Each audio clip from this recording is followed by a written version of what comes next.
Évangile de Jésus-Christ selon saint Jean, au chapitre 1, des versets 45 à 51. En ce temps-là, Philippe trouva Nathanaël et lui dit: « Celui dont il est écrit dans la loi de Moïse et chez les prophètes, nous l'avons trouvé. C'est Jésus, le fils de Joseph de Nazareth. » Nathanaël répliqua: « De Nazareth peut-il sortir quelque chose de bon? » Philippe répond: « Viens et vois. » Lorsque Jésus voit Nathanaël venir à lui, il déclare à son sujet: « Voici vraiment un Israélite, il n'y a pas de ruse en lui. » Nathanaël lui demande: « D'où me connais-tu? » Jésus lui répond: « Avant que Philippe t'appelle, quand tu étais sous le figuier, je t'ai vu. » Nathanaël lui dit: « Rabbi, c'est toi le Fils de Dieu, c'est toi le roi d'Israël. » Jésus reprend: « Je te dis que je t'ai vu sous le figuier, et c'est pour cela que tu crois. Tu verras des choses plus grandes encore. » Et il ajoute: « Amen, amen, je vous le dis.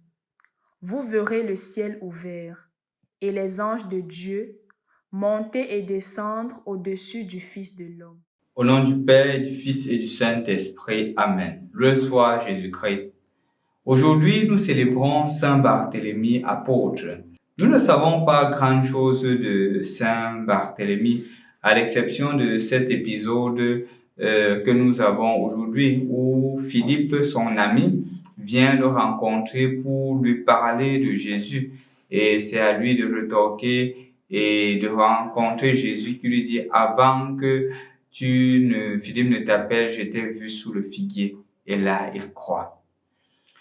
En dehors de ça, on n'a pas grand-chose de lui. À l'exemple de Saint-Pierre, où on connaît même après Jésus comment est-ce qu'il a vécu sa vie, ou des autres apôtres, à l'instar de Jacques, qu'on sait qu'il est mort à Jérusalem, et d'autres apôtres assez fameux de Jean, comment est-ce qu'il a fait pour écrire des écrits.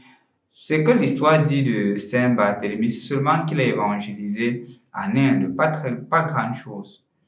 Mais je voudrais utiliser ici une image, non, pour nous faire voir combien ce qu'il a fait a impacté. Je voudrais utiliser l'image du papayer.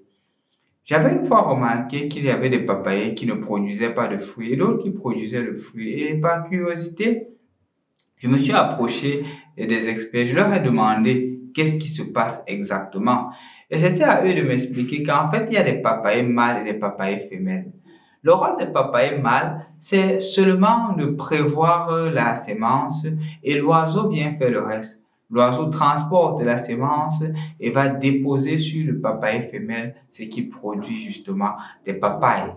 Et vous voyez, le rôle du papayer mâle n'est pas de produire, c'est tout simplement de préparer la sémence. L'apôtre, en fait, c'est cela. Ce n'est pas d'abord la grandeur de ce qu'on réalise, c'est de faire des choses comme le Seigneur a voulu pour pouvoir préparer du fruit. Nathanaël, on ne parle pas trop de lui, mais justement, il a travaillé en silence pour que l'Église soit aujourd'hui ce qu'elle est. Il a donné sa vie pour l'annonce du règne de Dieu. En parlant de Nathanaël, je voudrais penser ici à toutes ces personnes-là qui ne sont pas vues sur des projecteurs ou que leurs bienfaits ne sont pas fixés par des projecteurs pour dire que celui-ci est bon, celui-ci est généreux, celui-ci a réalisé ceci.